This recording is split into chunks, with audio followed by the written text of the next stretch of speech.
9.1. Shri Bhagavan Vacha Idam tote guyyatamam pravakshami anusuyave Gnanam Vignana Sahitam Yadnatva Mokshase Shubhat. Supreme Personality of Godhead said, my dear Arjuna, because you are never envious of me, I should impart to you this most confidential knowledge and realization, knowing which you shall be relieved of the miseries of material existence. So this is important. Never envious of me, Krishna is saying. What does envy of Krishna mean? Envy of Krishna means that we are also trying to become enjoyers. That is envy of Krishna. So why only Krishna should enjoy? Why shouldn't I also enjoy? So this mentality to try and enjoy independent of Krishna is due to enviousness of Krishna. Though we don't think about it that way, but that is the underlying feeling. So Krishna here is telling Arjuna, because you are never envious, so I'm going to tell you the most confidential knowledge. So Krishna is going to reveal knowledge about himself. Because Arjuna is not envious of him. Because we've seen, when we speak about Krishna and glorify him, people who are envious, they can't hear. They say, why Krishna is talking so much about himself? Look so egoistic. Because they're reflecting their own thought process. So Krishna is telling Arjuna, I am revealing this knowledge to you because you are not envious. So you will not hear this and feel like, oh, what is this? Why Krishna is speaking so much about himself? No, but rather because you are not envious, you will feel happy. You will feel happy hearing glories of the Lord. And knowing knowing which you shall be relieved of the miseries of material existence, because miseries of material existence are due to forgetfulness of Krishna. So when we hear about Krishna and we become happy and we remember his position, we remember our position, then we will be relieved of the miseries. All miseries are just because of ignorance. When we are in Bhagavad Gita class, we hear something, we feel, yes, this is right, okay, I'm not this body, I'm spirit, soul. But then when we get into our real life and we are faced with a situation, then we forget all this knowledge. We forget, we just go into ignorance. So if we remember all the time that everything is Krishna, nothing apart from Krishna, thinking of anything apart from Krishna is Maya. So if we are not in Maya, then we don't have any material miseries. Simple. Okay, see what Srila Prabhupada says in the purport. As a devotee hears more and more about the Supreme Lord, he becomes enlightened. So it's important that we hear. Only then we will become enlightened. This hearing process recommended in the Srimad Bhagavatam. The messages of the Supreme Personality of Godhead are full of potencies, and these potencies can be realized if topics regarding the Supreme Godhead are discussed amongst devotees. So this is what we are trying to do. No, we are not discussing. Ideally, we should be discussing, but this is more of a monologue. Only one person's viewpoint or one person's understanding. But ideally, if devotees come together and discuss, like I said, you should do this with your peers. If you have friends in Krishna consciousness, you should get together with them and discuss. And discussion doesn't mean mental speculation. Discussion means sharing whatever we've understood from what we're reading, and others might have a different understanding. Then we will, either the understanding expands or there is some lack of clarity, which means that then some clarification needs to be sorted. So trying to go deeper into the subject matter, basically. And when we go deeper, we become more enlightened, like Srila Prabhupada is saying, and then we become more attached to Krishna. That is the result. Because the messages are full of potencies. So this is very important.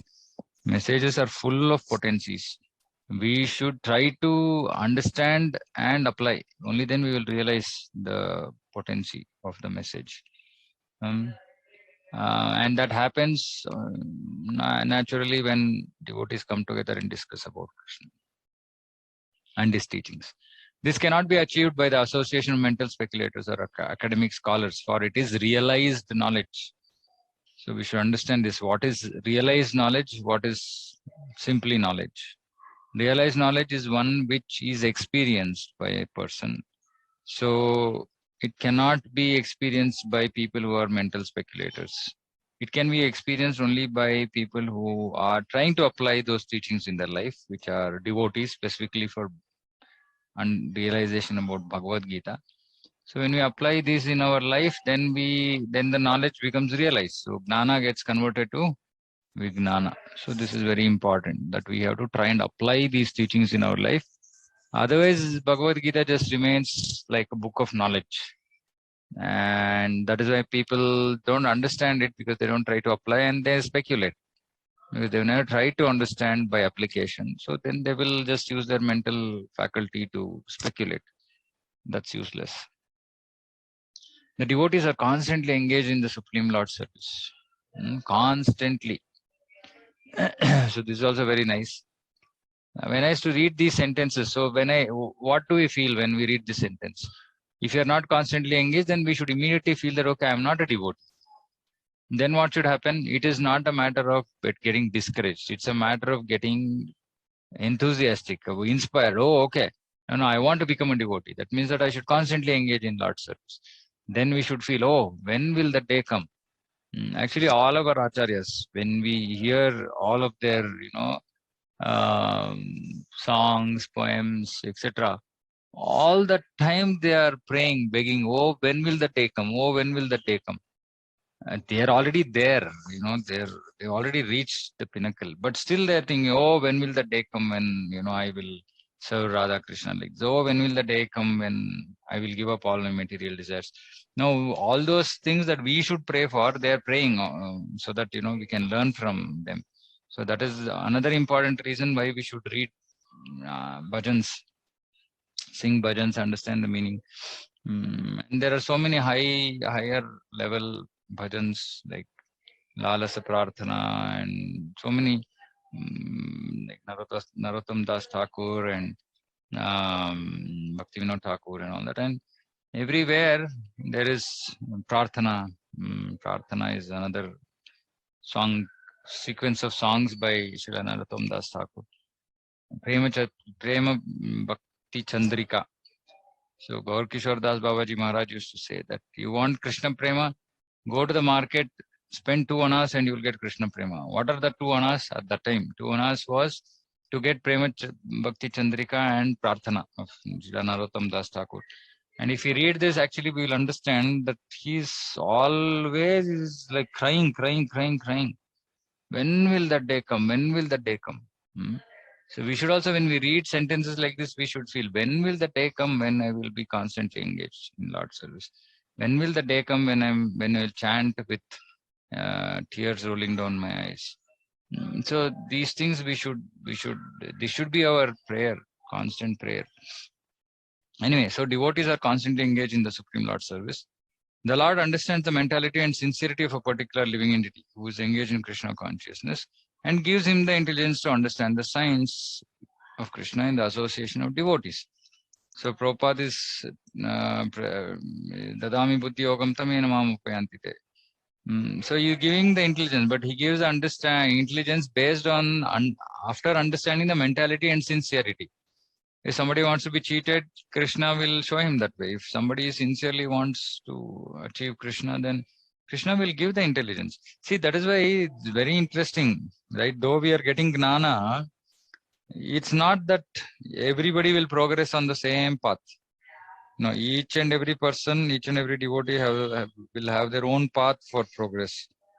And what exactly we have to do, how exactly we have to make progress, that Lord will reveal to us. So that because there are thousands of instructions, and what exactly we need to do for us to make progress will be revealed to us. That is Krishna's mercy.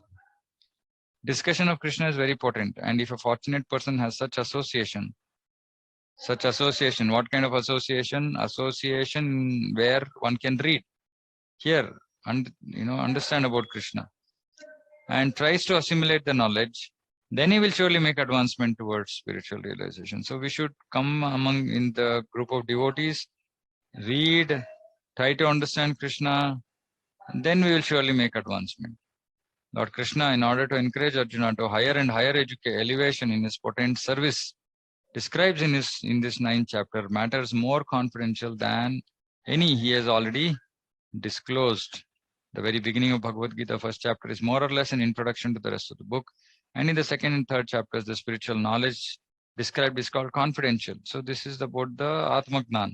Knowledge about the body and soul is confidential knowledge because most people don't know. They are mostly engaged in, engaged with mundane knowledge, focused on dharma, artha, kama.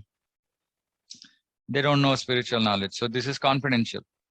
Topics discussed in the 7th and 8th chapters are especially related, specifically related to devotional service because they bring enlightenment in Krishna consciousness. They are called more confidential. So they're about devotional service. Devotional service, Atma is confidential. Devotional topics are more confidential, but matters which are described in the 9th chapter deal with unalloyed pure devotion. And so 7th and 8th chapter are just introducing that there is something called devotional service, serve Krishna. But 9th chapter is talking about unalloyed, pure bhakti. So this is most confidential. One who is situated in the most confidential knowledge of Krishna is naturally transcendental. One who is situated means one who is fixed in that platform. He therefore has no material pangs. So because he is transcendental. So if we read this chapter and if we can realize this chapter, then we will come to transcendental state, right? We will cross the 3 modes. Then we will not have material pangs, although we are in this material world. Material pangs are just because we think that we are the body. So everything related to the body and mind affects us and we are affected by it. And that is because we are just stuck in the modes. So when we transcend the modes, then we realize, okay, whatever is happening to the body, it's happening, but body is not me. So we can come to that realization. It requires a lot of practice and determination and surrender and humility and all that, but it can be achieved. So once we come to this transcendental state, then even if material pangs are there, they don't really affect the devotee. In the Bhakti Rasamrita Sindhu, it is said that although one who has a sincere desire to render loving service to the Supreme Lord is situated in the conditional state of material existence, he is to be considered liberated. So what is the criteria here? We should understand this also very clearly. Sincere desire, not some cheating, not to show off to somebody. Sincerely, if you sincerely want to render loving service to Krishna, pure, unalloyed loving service to Krishna, then we also can be considered liberated, though we have not reached the stage. We are on the path. So we can still be called liberated, like post-dated check of liberation, but we are on the path because we are sincere. Similarly, we shall find in the Bhagavad Gita 10th chapter that anyone who is engaged in that way is a liberated person. Now this first verse has specific significance. Words idam gnanam refer to pure devotional service, which consists of 9 different activities, Sonam, Kirtanam, etc. By the practice of these 9 elements of devotional service, one is elevated to spiritual consciousness or Krishna consciousness. When one's heart is thus cleared of material contamination, thus means by the practice of devotional service, one can understand the science of Krishna, not knowledge of Krishna, not some story about Krishna, science of Krishna. That means that it has to be experienced. It is science means something which is experienced. Simply to understand that a living entity is not material is not sufficient. That may be the beginning of spiritual realization, but one should recognize the difference between the activities of the body and spiritual activities of one who understands that he is not the body. So we should differentiate between material life, conditioned life, and liberated life, and live a liberated life. In the 7th chapter, we already discussed the opulent potency of the Supreme Person of Godhead, his different energies, inferior, superior natures, and all this material manifestation. Now, in chapter 9, the glories of the Lord will be delineated. So that was opulence, potencies, and different energies. Now there is the glories of the Lord. The Sanskrit word Anasuya way in this verse is also very significant. Generally, the commentators, even if they're highly scholarly, are all envious of Krishna. Even the most erudite scholars write in Bhagavad Gita very inaccurately. Because they are envious of Krishna, their commentaries are useless. The commentaries given by devotees of the Lord are bona fide. No one can explain Bhagavad Gita or give perfect knowledge of Krishna if he is envious. That's why Nirmatsaranam Satam. For whom is the Bhagavatam? Dharma projita kaitavatra paramo nirmatsaranam satam. Vedyam vastavam atra vastu shivatam tapatrayonmulanam.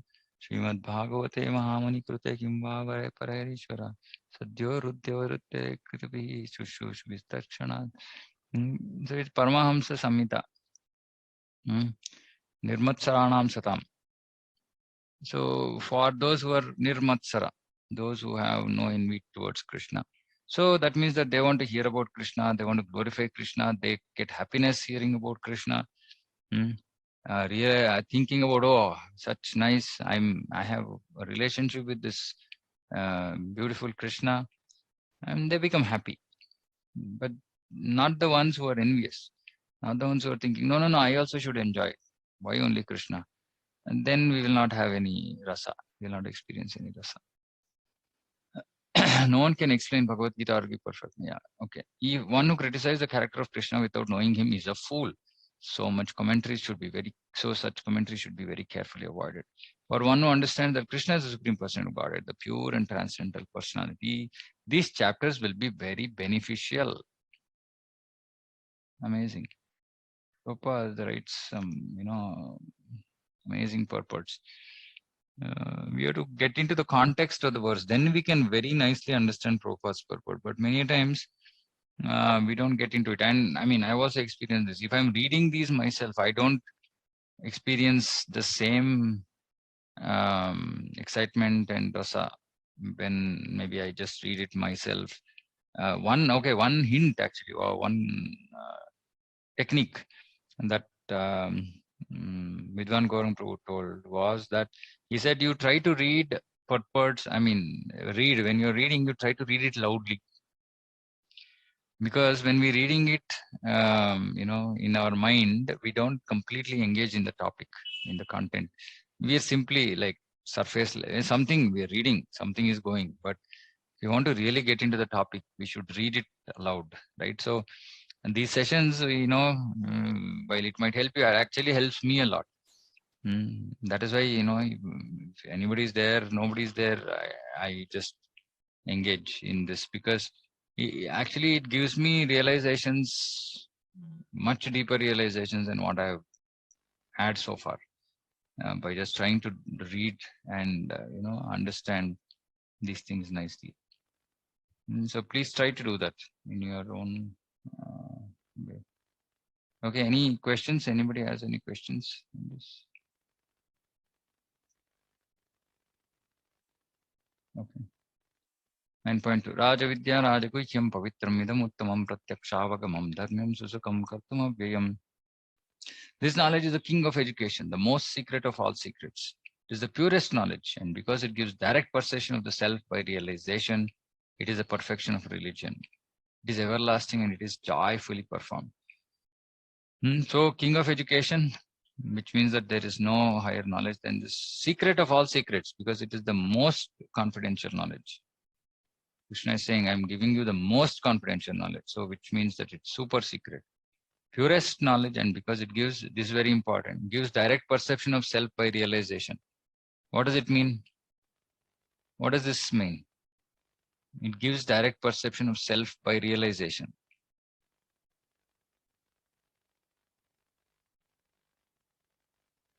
Any attempt?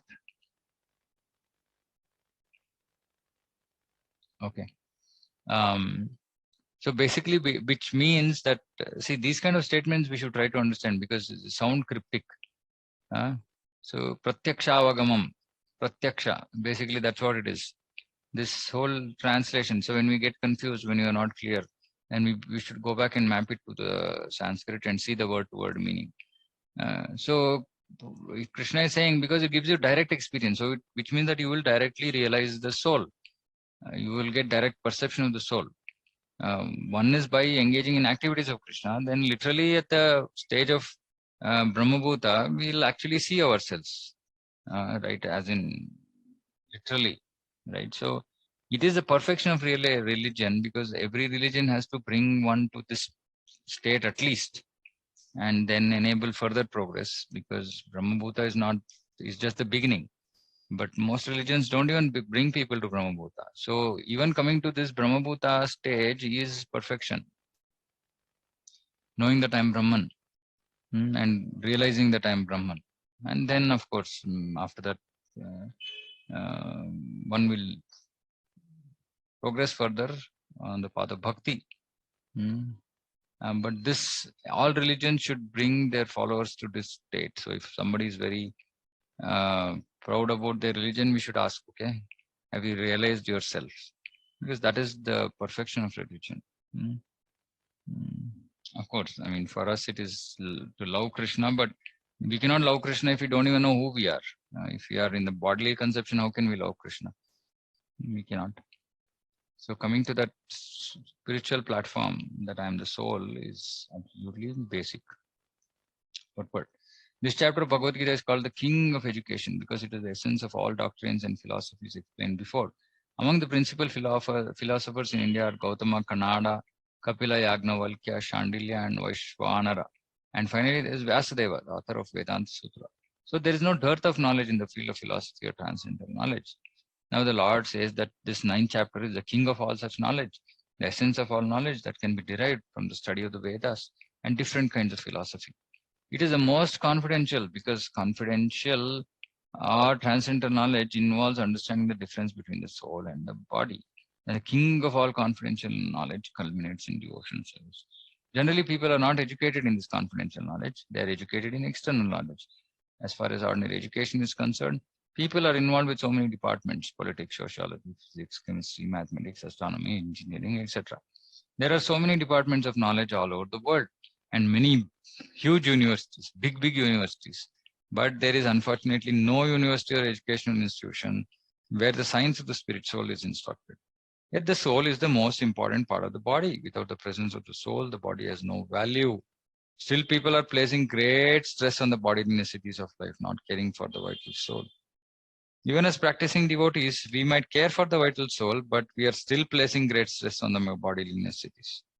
So this also is something very important for us to consider.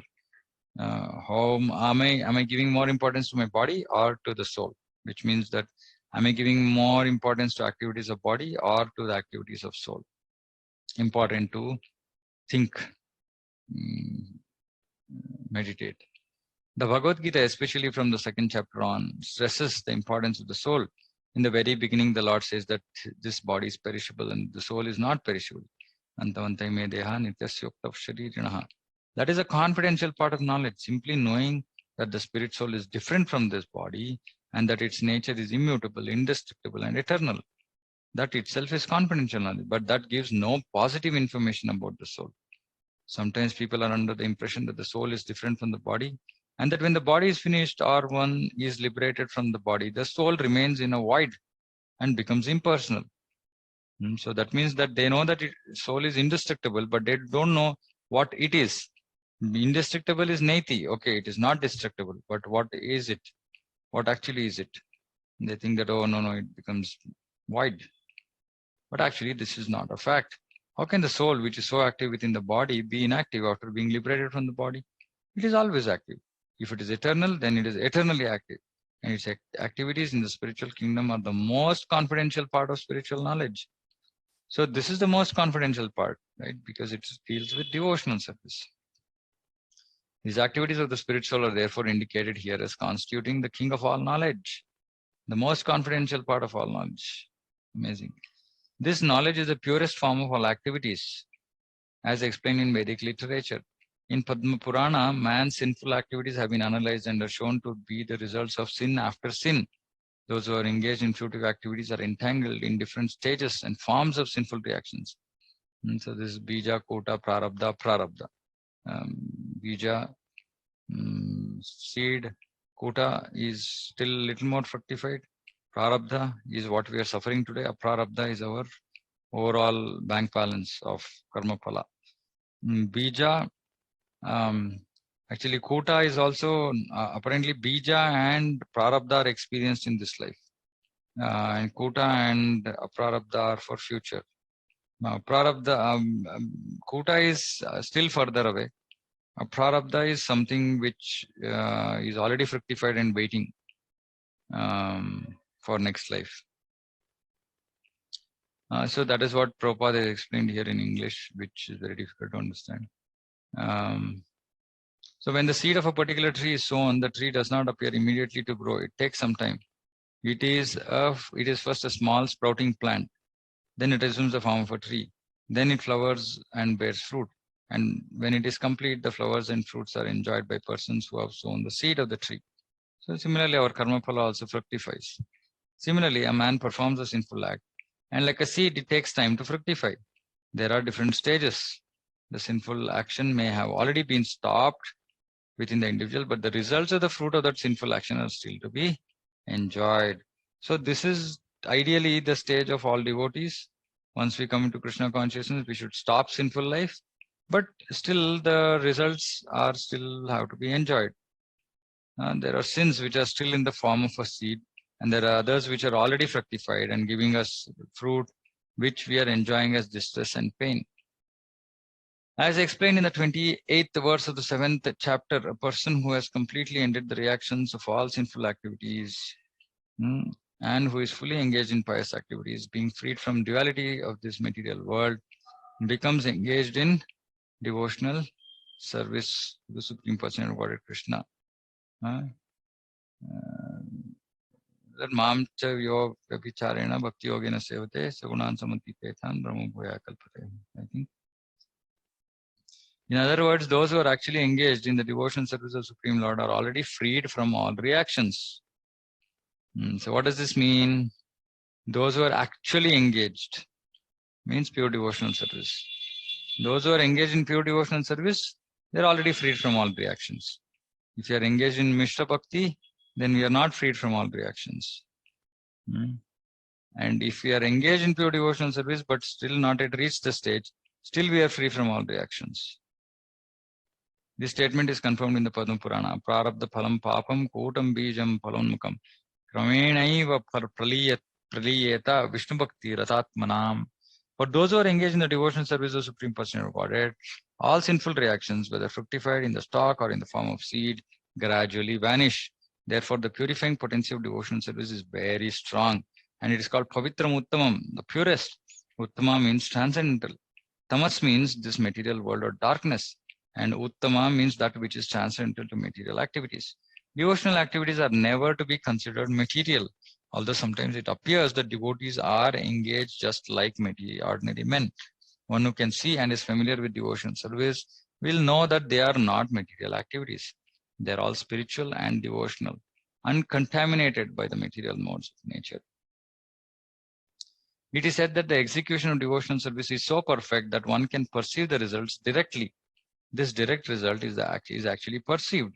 And we have practical experience that any person who is chanting the holy names of Krishna in course of chanting without offenses feels some transcendental pleasure and very quickly becomes purified of all material contamination. The key is offenseless chanting, which is very sad. I'm very far from this. This is actually seen. Furthermore, if one engages not only in hearing, but in trying to broadcast the message of devotional service, if he engages himself in helping the missionary activities, he gradually feels spiritual progress.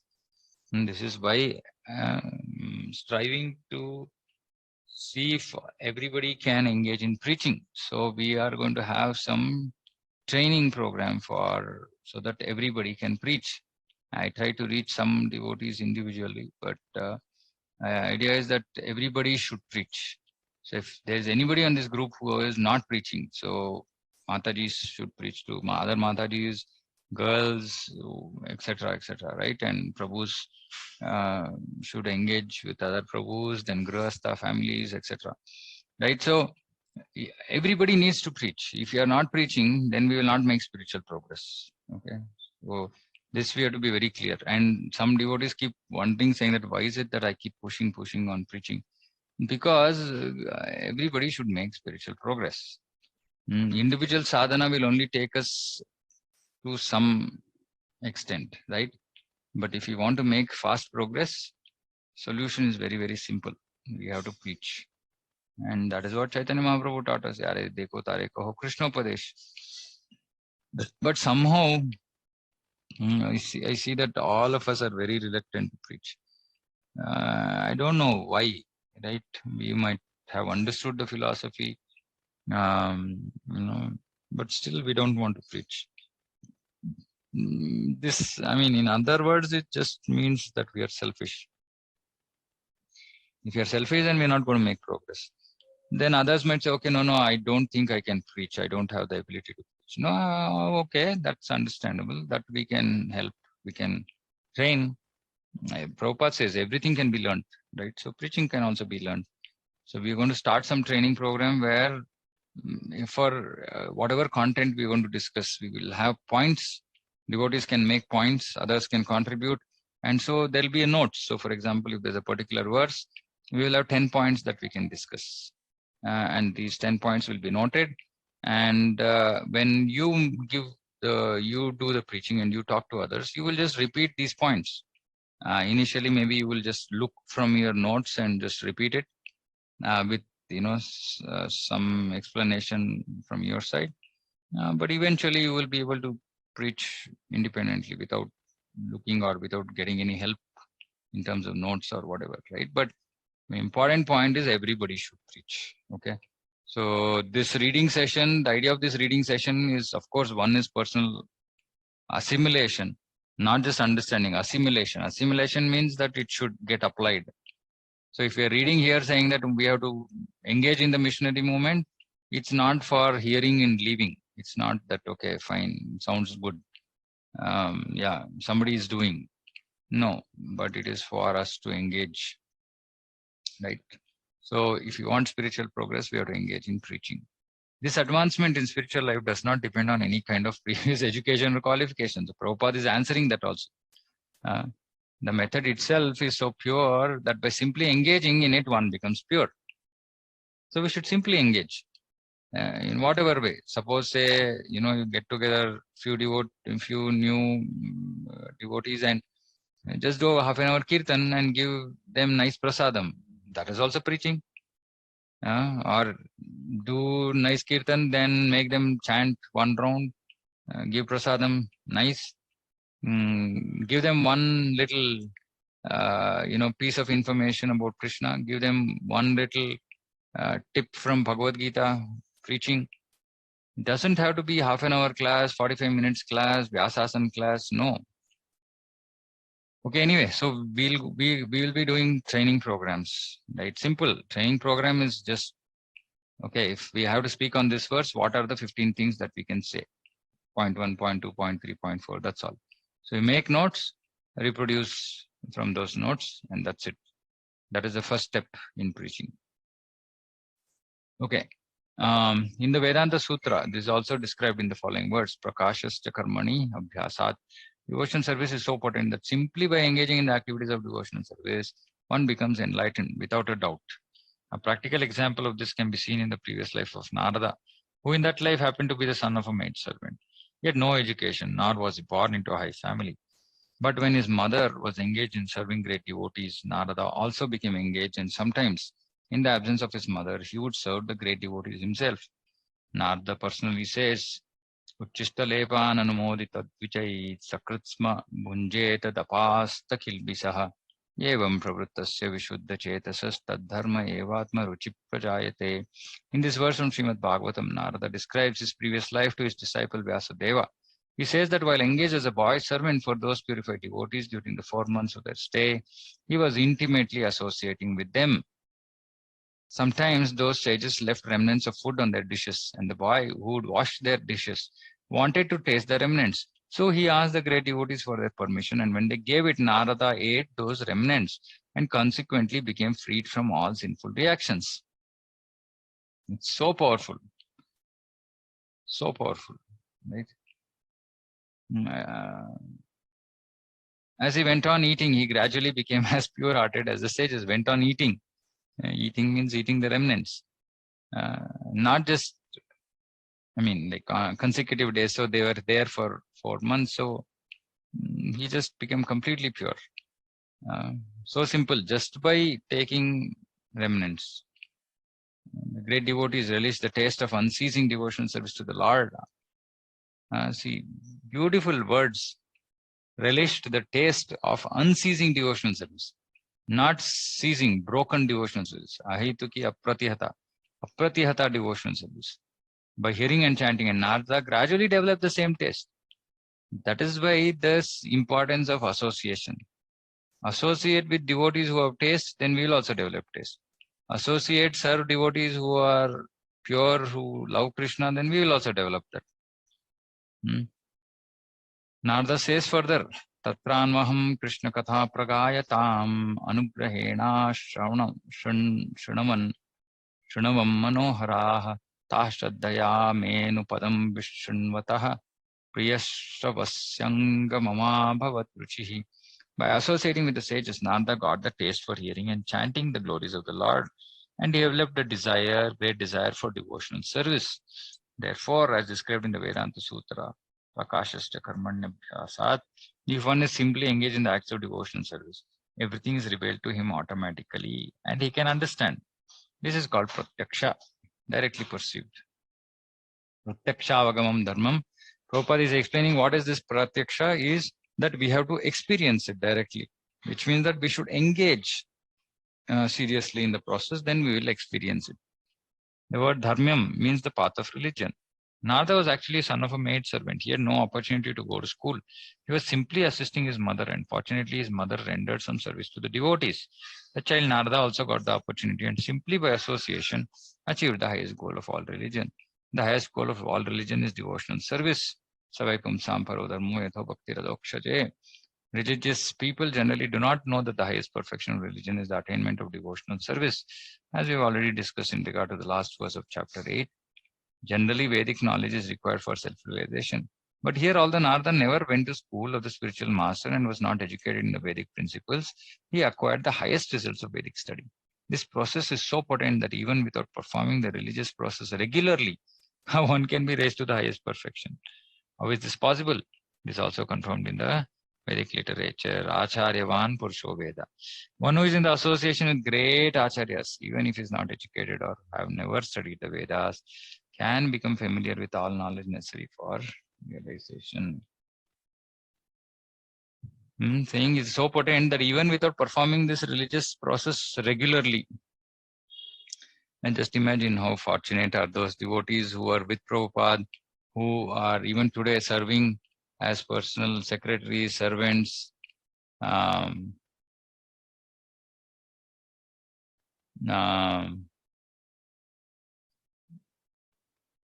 like serving Maharaj. They are all, even if they are not, even if they are not performing the religious process regularly, even if they are not doing process, still they will make progress because they are actually in the association of great acharyas. The process of devotional service is a very happy one. Why? Devotional service consists of Shravanam, Kirtanam, Vishnu. So one can simply hear the chanting of the glories of the Lord, or can attend philosophical lectures on transcendental knowledge given by authorized acharyas. Simply by sitting, one can learn. Then one can eat the remnants of the food offered to God. Nice palatable dishes. In every state, devotional service is joyful. I think everybody experienced this. One can execute devotional service even in the most poverty-stricken condition. Lord says, Patram Pushpam Phalam Toyam. This can be offered, these are all available in every part of the world, can be offered by any person regardless of social position, and will be accepted if offered with love. There are many instances in history. Simply by tasting the tulsi leaves, Sanat Kumara became great devotees. Therefore, the devotion process is very nice and it can be executed in a happy mood. God accepts only the love with which things are offered to him. It is said here that the devotional service is eternally existing. It is not as the Mayavadi philosophers claim. Although they sometimes take to so-called devotional service, their idea is that as long as they are not liberated, they will continue their devotional service. But at the end, when they become liberated, they will become one with God. Such temporary time-serving devotional service is not accepted as pure devotional service. But time-serving means it is being done for with some goal, with temporarily. So Mayavadis, they think that we are anyway God, but we are in Maya, we are in illusion. But when we engage in this bhakti and we reach perfection, then we don't need bhakti anymore. Actual devotional service continues even after liberation. When the devotee goes to the spiritual planet in the kingdom of God, he is also engaged there in serving the Supreme Lord. He does not try to become one with the Supreme Lord. As will be seen in Bhagavad Gita, actual devotional service begins after liberation. So this is what I discussed. Brahma Bhuta Prasannatma na sochati na kankshati samasarveshu bhuteshu mad bhaktim labham. No one can understand. No one can understand the Supreme Personality of Godhead by executing Karma Yoga, Gnana Yoga, Ashtanga Yoga, or any other yoga independently. By these yogic methods, one may make a little progress toward Bhakti Yoga, but without coming to the stage of devotional service, one cannot understand what is Personality of Godhead. In Srimad Bhagavatam, it is also confirmed that when one becomes purified by executing the process of devotional service, especially by hearing Srimad Bhagavatam or Bhagavad Gita from realized souls, then he can understand the signs of Krishna or the signs of God. Evam prasanna manaso bhagavad bhakti yogataha. When one's heart is cleared of all nonsense, then one can understand what God is. Thus, the process of devotion service of Krishna consciousness is the king of all education and the king of all confidential knowledge. The purest form of religion, and it can be executed joyfully without difficulty. Therefore, one should adopt. I think one of the most amazing purports by Srila Prabhupada. Just few words is explained so beautifully. Very nice. Okay, anybody has any questions, comments?